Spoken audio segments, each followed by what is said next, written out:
Hi everyone, अगर आपको direct indirect की अच्छी अंडरस्टैंडिंग करनी है तो ये वीडियो आपके लिए है, क्योंकि इसमें बहुत से बेसिक्स पे हम वर्क करने जा रहे हैं। तो सबसे पहले बात कर लेते हैं कि डायरेक्ट स्पीच कहते किसे हैं। बहुत से लोग सीखना चाहते हैं बट उनके बेसिक्स पे वर्क नहीं करते हैं, जिसकी वजह से उनके कॉन्सेप्ट्स क्लियर नहीं होते हैं। तो डायरेक्ट स्पीच, अगर हम किसी की बात को एज इट इज़ कह देते हैं तो उसे डायरेक्ट स्पीच कहते हैं, और उसकी बात को हम एज इट इज़ ना कह के अपनी तरीके से कहते हैं तो इसे हम इनडायरेक्ट स्पीच कहते हैं। तो स्पीच का मतलब ही है स्टेटमेंट, किसी व्यक्ति का वक्तव्य, किसी व्यक्ति का वाक्य। जैसे आपने एग्जाम्पल लिया कि Manoj said, comma inverted comma, I want to develop my personality. तो ये मनोज का वक्तव्य है, ये मनोज का स्टेटमेंट है। मनोज ने बोला कि मैं अपनी पर्सनैलिटी को डेवलप करना चाहता हूँ। अब देखिए, यहाँ पे दो इम्पॉर्टेंट टर्म्स हैं, एक है रिपोर्टिंग वर्ब और एक है रिपोर्टेड स्पीच। तो ये दो टर्म्स अगर आपको समझ में आ जाते हैं तो आपके लिए बहुत आसान हो जाता है डायरेक्ट इनडायरेक्ट पे अच्छी कमांड लाना। तो रिपोर्टिंग वर्ब नाम से ही बहुत ही क्लियर है। अगर आप रिपोर्ट शब्द को ध्यान से समझें तो रिपोर्ट का मतलब होता है प्रस्तुत करना, राइट। आपने सुना भी होगा कि मैं रिपोर्टिंग सर। तो रिपोर्ट का अर्थ ही है प्रस्तुत करना, यानी कि रिपोर्टिंग वर्ब वो वर्ब है जिसके द्वारा उस स्टेटमेंट को हम क्या करते हैं, प्रस्तुत करते हैं। I want to develop my personality, ये जो स्टेटमेंट है इसको मनोज ने कहा है, तो आपने क्या किया है, उसे उस स्टेटमेंट को रिप्रेजेंट कौन कर रहा है, से। तो एक तरह से हम ये भी कह सकते हैं कि इन्वर्टेड कॉमास के अंदर जो स्टेटमेंट होता है उसे कहते हैं रिपोर्टेड स्पीच। और इसे भी समझना बेहद आसान है, क्योंकि इसका मीनिंग आ रहा है रिपोर्ट की गई स्पीच, यानी कि प्रस्तुत की गई स्पीच, प्रस्तुत किया गया वाक्य। तो जो वाक्य प्रस्तुत किया है वो रिपोर्टेड स्पीच है, और जो प्रस्तुत उस वाक्य को कर रहा है वो कौन है, रिपोर्टिंग वर्ब है। तो ये दो टर्म्स आपको बहुत हेल्प करने वाले हैं। और ऐसा नहीं कि ये रिपोर्टेड स्पीच का नाम यूं ही रख दिया गया है, रिपोर्टेड स्पीच का नाम भी बहुत सोच समझ के रखा गया है। जैसे आपके फ़ोन में होता है मिस की गई कॉल्स, मिस्ड कॉल्स, रिसीव की गई कॉल्स, रिसीव्ड कॉल्स, डायल की गई कॉल्स, डायल्ड कॉल्स। उसी तरह से रिपोर्ट की गई स्पीच यानी कि रिपोर्टेड स्पीच, प्रस्तुत की गई स्पीच को हम बोलेंगे रिपोर्टेड स्पीच। सो ये दो टर्म्स अगर आपको समझ में आ गए हैं, रिपोर्टिंग वर्ब क्या होता है, तो इसको अगर कोई आपसे पूछे कि रिपोर्टिंग वर्ब क्या है तो आप बहुत ही स्पष्ट शब्दों में बता सकते हैं, the verb which reports a statement, the verb which reports a statement is called reporting verb। और अगर आपसे कोई पूछे कि रिपोर्टेड स्पीच क्या है तो आप उसे कह सकते हैं जो स्टेटमेंट रिपोर्ट करे, या आप इसे कह सकते हैं what ever is reported, what ever is reported inside inverted commas is called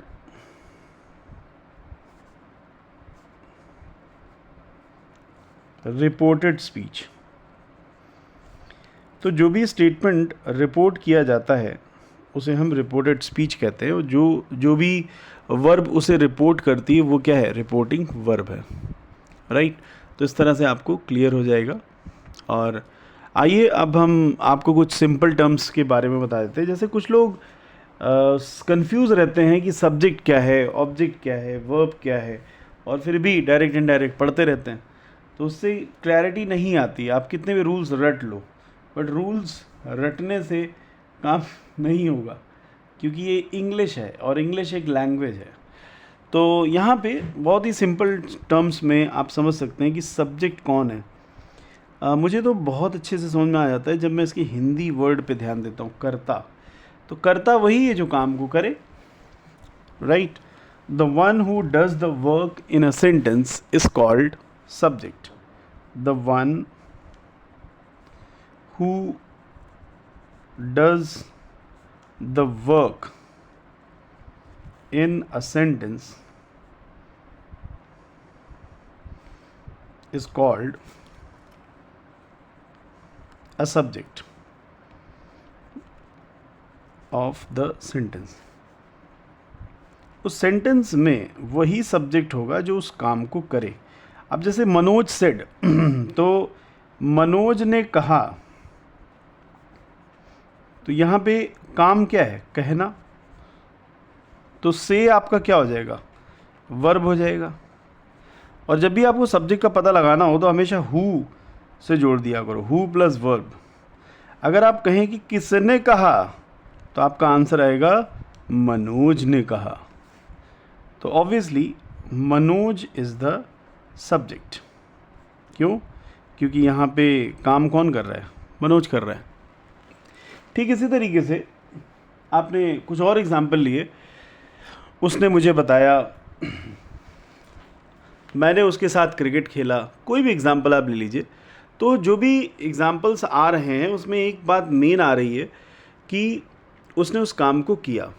तो ये होता है सब्जेक्ट, जो कि बेहद आसान है। अब आती है बात ऑब्जेक्ट की। बहुत कन्फ्यूजन होता है ऑब्जेक्ट को समझने के लिए। तो यहाँ पे मैं क्लियर कर दूँ, जिसके लिए काम किया जाए या जिस पर काम किया जाए उसे ऑब्जेक्ट कहते हैं। ठीक है। फॉर whom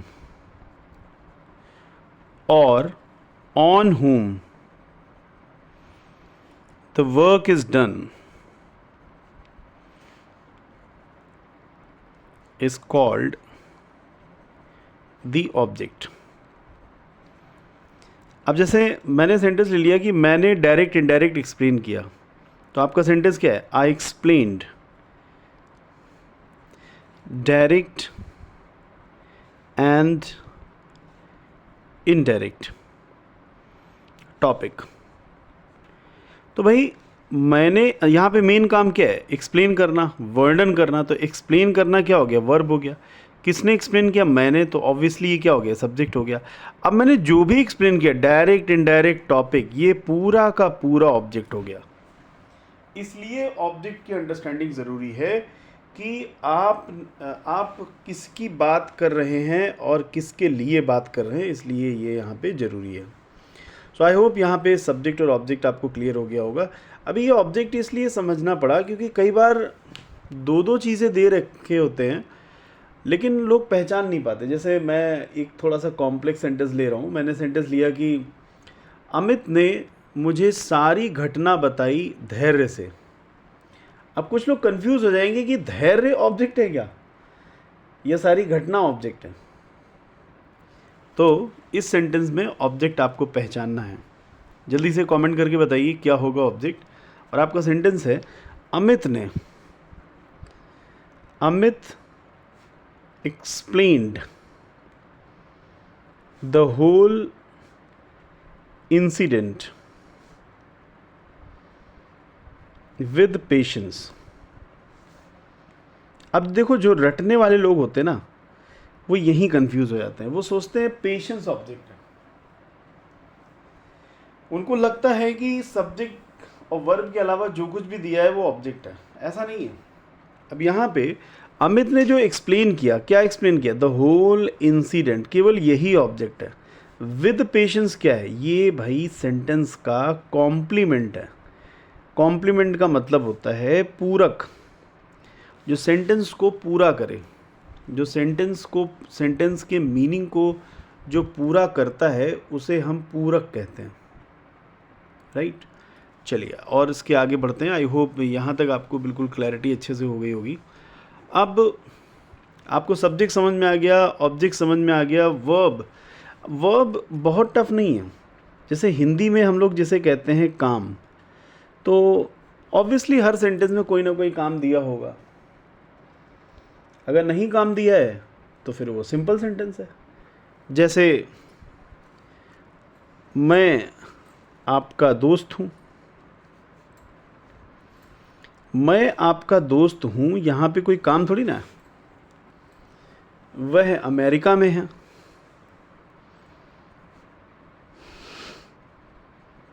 वह अमेरिका में है। इन सेंटेंसेस में कोई काम नहीं है। तो ऐसा आवश्यक नहीं कि हर सेंटेंस में वर्क हो ही, क्योंकि सिंपल सेंटेंसेस ऐसे सेंटेंसेस होते हैं जिनमें कोई वर्क नहीं भी होता है। तो मैं आपका दोस्त हूँ, आई एम योर फ्रेंड। वह अमेरिका में है, ही इज़ इन अमेरिका। इनमें कोई काम नहीं है। तो ये परिभाषा गलत है कि हर सेंटेंस में वर्ब होगा ही। हो सकता है वर्ब हो या ना हो। अब एक ऐसा सेंटेंस लेते हैं जिसमें वर्ब है, जैसे मैं सीखना चाहता हूँ।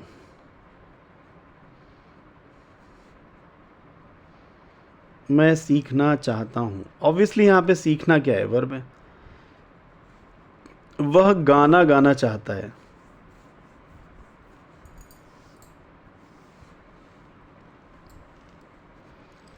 तो ऑब्वियसली गाना वर्ब है। तो वर्ब की सबसे आसान परिभाषा क्या है? वर्ब की सबसे आसान परिभाषा है कि सेंटेंस में जो भी काम दिया होता है उसी को अंग्रेजी भाषा में वर्ब कहते हैं। The given work in a sentence is called the verb. That's it. So I hope ये आप सभी के लिए बहुत ही ईजी एक्सप्लेनेशन है, और आप कमेंट सेक्शन में बताइएगा कि ये सारी चीज़ें आपको क्लियर हैं। अब देखिए, ये बातें मैं डायरेक्ट इनडायरेक्ट पढ़ाने से पहले क्यों बता रहा हूँ, क्योंकि ये आपकी बेसिक अंडरस्टैंडिंग है। अब जैसे कई ऐसे लोग हैं जिन्हें ये नहीं पता कि सब्जेक्ट सिंगुलर और प्लूरल होते हैं, तो यहाँ पे अगर किसी चीज़ के बारे में नहीं पता है तो थोड़ा समय दे करके सीख लीजिए। सिंगुलर एक वचन, प्लूरल बहुवचन। अब हमें थैंक यू बोलना चाहिए इंग्लिश को, क्योंकि यहाँ पे दो ही वचन है, एक है एक वचन, एक है बहुवचन। यहाँ पे द्विवचन नहीं है, जबकि संस्कृत में एक वचन, द्विवचन, बहुवचन 3 होते हैं। तो सिंगुलर में कौन कौन आता है? सिंगुलर में ही आता है, शी आता है, इट आता है, या फिर एनी नेम आता है। और प्लूरल में कौन कौन आता है? आई आता है, यू आता है, वी आता है और दे आता है। ये सभी प्लूरल में आते हैं। अब इम्पॉर्टेंट फैक्टर यहाँ पे ये है कि इन सब्जेक्ट्स में अगर प्रेजेंट इंडेफिनिट की बात करें तो सिंगुलर में एस और एस जुड़ता है। जी हाँ, ये थोड़ा सा ऑपोजिट रूल है, जिसे एक तरह से हम कह सकते हैं कि थोड़ा सुन करके ऑड लगता है, क्योंकि जो नाउन है, जैसे पेन सिंगुलर है तो पेन में एस लगा दो तो क्या बन जाता है? पेन्स। बुक सिंगुलर है और बुक में एस लगा दो तो क्या बन जाता है? बुक्स। लेकिन यहाँ वर्ब के केस में थोड़ा रूल अलग है। यहाँ पे वे लोग गाना गाते हैं तो दे सिंग होगा, और वह गाना गाता है तो ही सिंग्स होगा, उल्टा होता है। नाउन के केस में एस लगाने से प्लूरल बनता है, और वर्ब के केस में एस लगाने से सिंगुलर बनता है। ये थोड़ा सा हटके बात है, और इंग्लिश में इस तरीके के एक्सेप्शंस बहुत सारे हैं। और वही है कि हमें किसी चीज़ के पीछे नहीं पड़ना चाहिए, हमें उस चीज़ को ऑप्ट कर लेना चाहिए, क्योंकि ये लैंग्वेज है और लैंग्वेज में मल्टीपल ऐसे एस्पेक्ट्स होते हैं। तो आइए अब डायरेक्ट इनडायरेक्ट की चैप्टर में और चीज़ें आगे लेते हैं। अगर आपके बेसिक्स क्लियर हैं तो अब आप डायरेक्ट इनडायरेक्ट में और आगे जा सकते हैं। देखिए, डायरेक्ट इनडायरेक्ट में मेन बात हमने रिपोर्टिंग वर्ब, रिपोर्टेड स्पीच की बता दी है। तो एक एग्जांपल लेते हैं और आगे बढ़ते हैं। जैसे मैंने एग्जांपल लिया कि Mohan says comma inverted comma I have learned it, मतलब मैंने इसे सीख लिया है।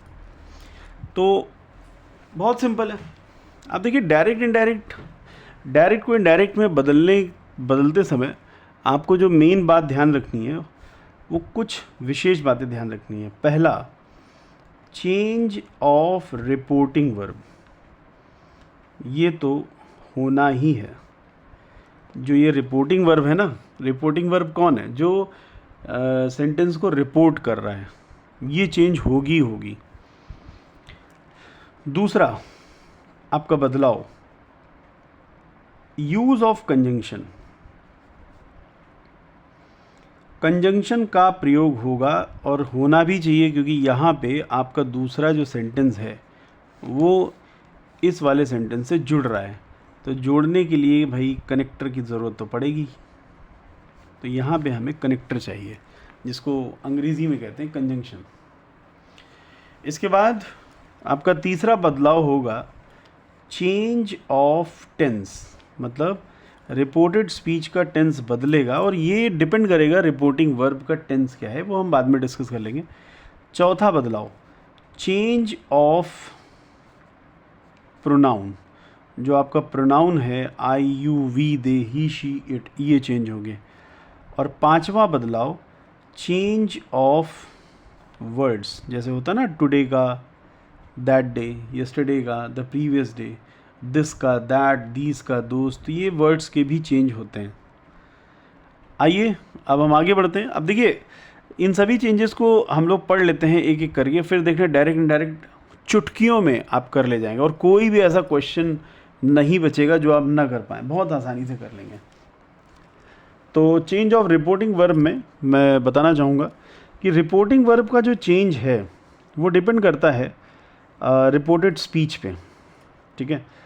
तो पहला जो पॉइंट है, चेंज ऑफ रिपोर्टिंग वर्ब,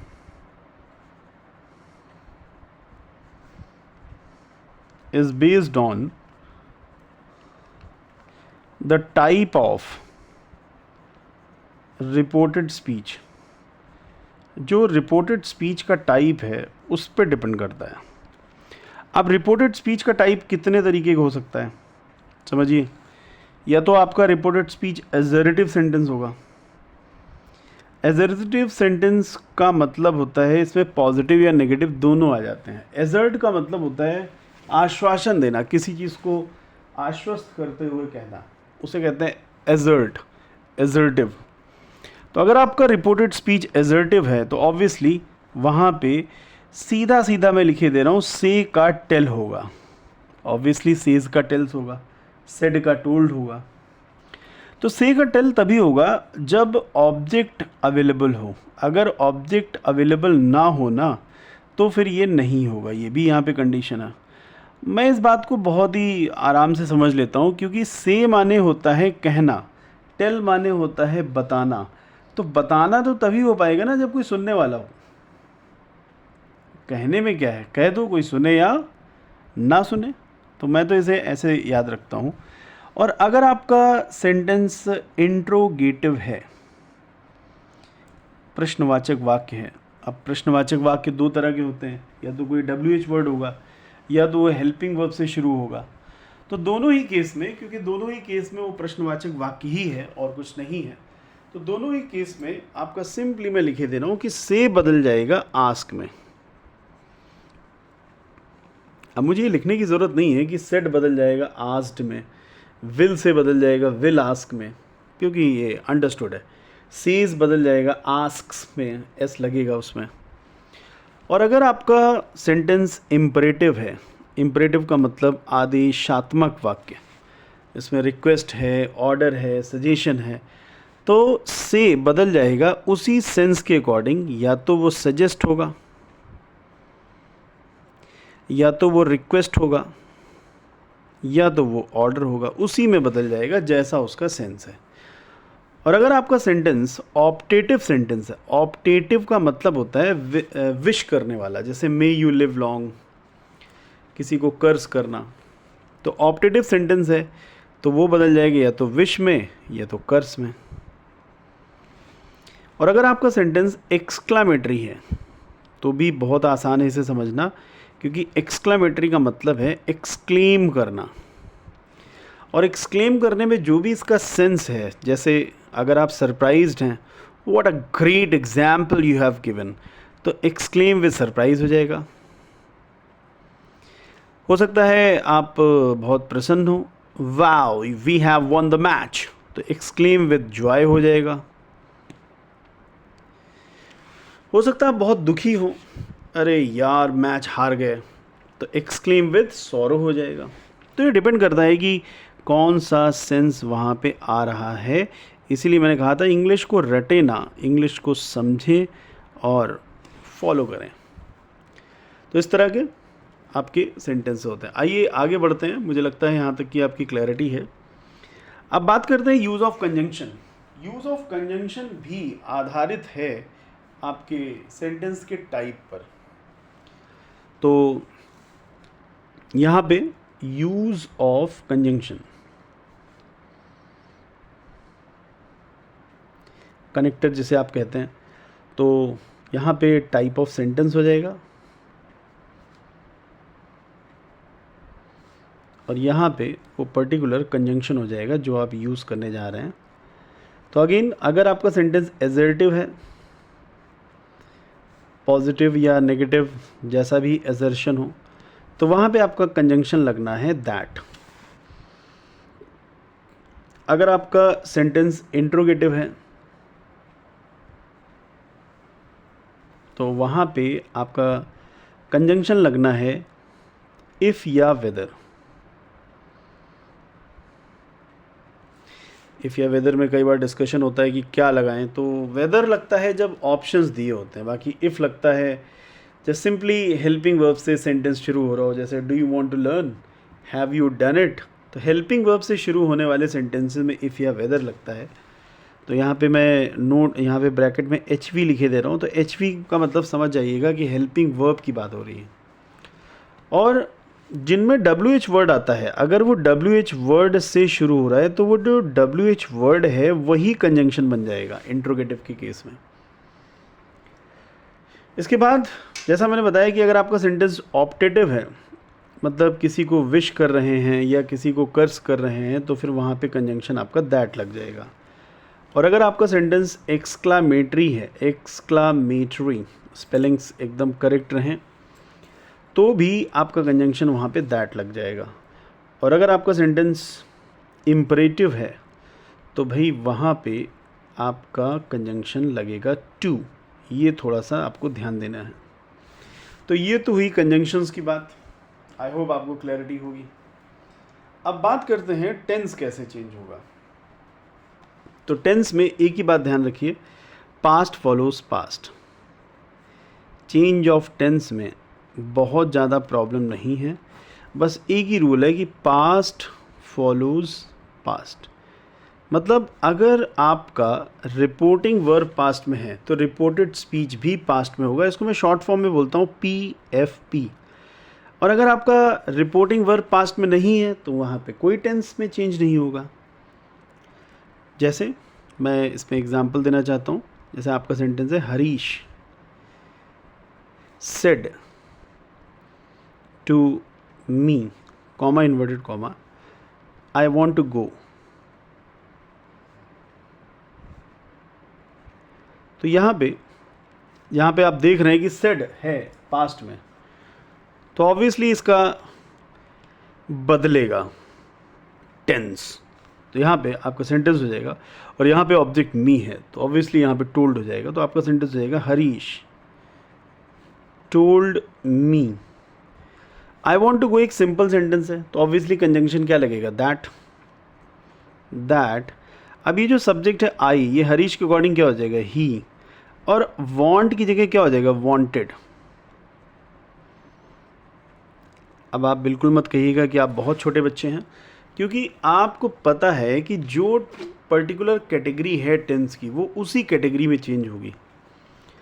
अब मैं अगर इसे लिखूं तो ऐसे लिख सकता हूं कि भाई प्रेजेंट इंडेफिनिट चेंज हो जाएगा पास्ट इंडेफिनिट में, ऑब्वियसली। प्रेजेंट कंटिन्यूअस चेंज हो जाएगा किस में, पास्ट कंटिन्यूअस में।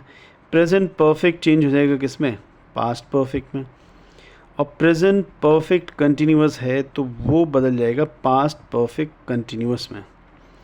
और अगर पास्ट इंडेफिनिट है तो भाई ध्यान दीजिएगा वो पास्ट परफेक्ट में बदल जाएगा, और अगर पास्ट कंटिन्यूअस है तो वो पास्ट परफेक्ट कंटिन्यूअस में बदल जाएगा, और अगर वो पास्ट परफेक्ट है तो वो वही रहेगा, नो चेंज, NC, यहाँ पे कोई चेंज नहीं होता है। अब एक ही बचता है पास्ट परफेक्ट कंटिन्यूअस, तो यहाँ पे भी नो चेंज होगा, पास्ट परफेक्ट कंटिन्यूअस में भी नो चेंज। वो अब अगर हैड बीन लगा हुआ है तो उसमें क्या बदलेंगे। आइए आगे बढ़ते हैं, और इसमें फ्यूचर इंडेफिनिट है, मतलब विल शैल है, तो ऑब्वियसली उसका वुड हो जाएगा। शुड मत करिएगा, क्योंकि शुड का मतलब चाहिए होता है, और शैल फ्यूचर के सेंस में आ रहा है, तो आई शैल गो देयर, मतलब मैं वहाँ जाऊँगा, इस सेंस में आ रहा है। और future continuous will be shall be आपका सीधा वुड बी में बदल जाएगा। एंड फ्यूचर परफेक्ट की अगर बात करें तो ऑब्वियसली वो वुड हैव में बदल जाएगा। शॉर्ट फॉर्म में हम यही कह सकते थे कि वुड हो जाएगा। एंड फ्यूचर परफेक्ट कंटिन्यूअस की अगर बात करें तो वो वुड हैव बीन में बदल जाएगा। तो शॉर्ट फॉर्म में भी हम बात कर सकते हैं। देखिए शॉर्टेस्ट फॉर्म तो मैंने पहले लिख दिया था, PFP, पास्ट फॉलोज पास्ट। कुछ बातें केवल ध्यान देने की थी, जैसे पास्ट इंडेफिनिट का पास्ट परफेक्ट होना, ये लोग भूल जाते हैं। और ध्यान देने की बात है कि पास्ट कंटिन्यूअस का पास्ट परफेक्ट कंटिन्यूअस होना, ये भी लोग भूल जाते हैं, इसे भी ध्यान देना चाहिए। बाकी ये तो नो चेंज हैं तो कोई प्रॉब्लम ही नहीं है। इसमें सिंपल विल शैल का वुड हो जाएगा, इसमें भी कोई दिक्कत नहीं है। तो आप लोग अपने अपने एक्सपीरियंसेस कमेंट सेक्शन में ज़रूर शेयर करिएगा। अब आगे बढ़ते हैं, इसमें कोई और विशेष बात नहीं है। अब बात करते हैं प्रोनाउन कैसे चेंज करते हैं। तो प्रोनाउन के चेंज के लिए हम लोग डिस्कशन कर लेते हैं। देखिए प्रोनाउन के अगर बेसिक्स में अगर आपको नहीं समझ में आ रहा तो डिस्कशन करने में चूकिएगा नहीं। प्रोनाउन है क्या? सब्स्टिट्यूटिंग वर्ड्स हैं जो नाउन के प्लेस में आते हैं। तो अगर आपको कभी ऐसा लगता है कि प्रोनाउन आप भूल सकते हैं तो हमेशा ध्यान रखिए, सब्स्टिट्यूटिंग वर्ड्स ये वो वर्ड्स हैं जो नाउन के प्लेस में आते हैं। क्यों आते हैं? जिससे कि नाउन का रेपिटेशन ना हो। अगर बार बार नाउन रिपीट होगा तो थोड़ा सा बोरिंग हो जाएगा, जो कि हमें नहीं करना है। अब देखिए प्रोनाउंस को 3 पर्सन में डिवाइड किया गया, first person, second person, third person. और इसे याद करना भी बड़ा आसान है। फर्स्ट पर्सन सब्जेक्टिव होता है कि सब्जेक्ट को रिप्रेजेंट करता है। सेकंड पर्सन क्या होता है? ऑब्जेक्टिव होता है, ये ऑब्जेक्ट को रिप्रेजेंट करता है। और थर्ड पर्सन का कोई महत्व नहीं है, ये सब्स्टिट्यूटिंग वर्ड्स होते हैं जो केवल उनके प्लेस में आते हैं। तो फर्स्ट पर्सन में हमेशा आई और वी आता है, आना भी चाहिए, कुछ भी इसमें कंफ्यूजिंग नहीं है। और सेकंड पर्सन में यू आता है, और थर्ड पर्सन में ही, शी, इट और एनी नेम या फिर दे आता है। तो इनको चेंज करने का बहुत ही सिंपल सा फंडा है, सन अपॉन 1 2 3। मतलब फर्स्ट पर्सन अगर है तो वो सब्जेक्ट के अकॉर्डिंग चेंज होगा। कुछ भी सरप्राइजिंग नहीं है, होना भी चाहिए। जब वो डिनोट ही सब्जेक्ट को करता है तो चेंज भी सब्जेक्ट के अकॉर्डिंग होगा। There is no surprise in this. Second person object के अकॉर्डिंग चेंज होता है, अगेन वो ऑब्जेक्ट को ही डिनोट करता है। कई कई सेंटेंसेस में ऑब्जेक्ट नहीं भी होता है, तब भी यू को ही ऑब्जेक्ट मानते हैं। जैसे स्टैंड अप, कौन? यू। कम हियर, कौन? यू। और थर्ड पर्सन में ही, शी, इट, किसी का नाम या दे। तो मैंने जैसा कहा ये केवल सब्स्टिट्यूट हैं, तो भाई ये उसी जगह बने रहेंगे, इनमें कोई बदलाव नहीं होता है। तो ये तो हो गई प्रोनाउन के चेंज की बात, ये भी आपने डन कर लिया। अब आते हैं चेंज ऑफ वर्ड्स पे। चेंज ऑफ वर्ड्स में आपको सीरीज़ याद रखनी है कि अगर if reporting verb is in past, अगर रिपोर्टिंग वर्ब पास्ट में, तो ही ये चेंजेस होंगे। क्या क्या चेंजेस होंगे? दिस बदल जाएगा किस में? दैट में। दीज बदल जाएगा किस में? दोज में, हेयर बदल जाएगा किस में, देयर में, राइट। येस्टरडे बदल जाएगा आपका द प्रीवियस डे में,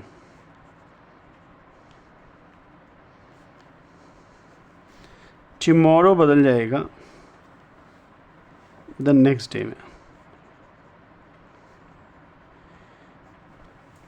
तो इस तरह के चेंजेस होते हैं जिनको आपको याद रख लेना है। सो आई होप ये डायरेक्ट इनडायरेक्ट के रूल्स आपको अच्छे समझ में आ गए होंगे। अगर आपका कोई भी क्वेश्चन है तो मुझे ज़रूर बताइएगा। मैंने आपके बेसिक्स भी क्लियर कर दिए हैं और आपको डायरेक्ट इनडायरेक्ट के सारे रूल्स बता दिए हैं। Thank you all for attending this session. Wish you all the best. जय हिंद।